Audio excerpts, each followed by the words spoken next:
हाय मित्रांनो, कसे आहात तुम्ही? तर मी तुम्हाला सांगितलं होतं एक व्हिडिओमध्ये की माझा नवरा मला त्रास देतो, मुलगा मागतो. तर खरंच येते आणि मी त्याला देऊ शकत नाही मुलगा. आणि तो माझ्या नातेवाईकामध्ये येतो. माझे नातेवाईक त्याला घरात घेतात, चहा पाणी करतात, माझ्याबद्दल भडकवितात का? अशासाठी नातेवाईक पाहिजेत का? माणसाला असं वाटतं की माहेर हक्काचं असतं तिच्या. खरंच माहेर बी नसतं बरं का हक्काचं, मुलीचं काहीच नसतं बरं का तसं म्हणायला. तर मला माझ्या मुलाला त्या नवऱ्यापासून इतकं लांब आणि इतकं चांगलं बनवायचं आणि चांगलं ठेवायचं त्याला त्याच्यापासून लांब. तर ह्याच्यासाठी मला तुमच्या सपोर्टची खरंच गरज आहे. मला खरंच मदत करा, तुम्ही सपोर्ट करा मला.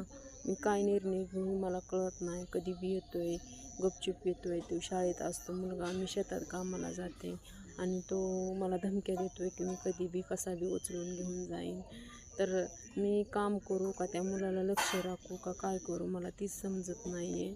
बघा आज दिवाळीचा पाडवा आहे आणि मी खरंच इतकं मला टेन्शन आलं आहे की तो येतो तर माझ्या नातेवाईकांमध्ये बसतो आणि माझे नातेवाईक त्याला घरात घ्यायचं, त्याला चहा पाणी करायचं, माझ्या विरोध भडकवायचं. कशामुळं असं?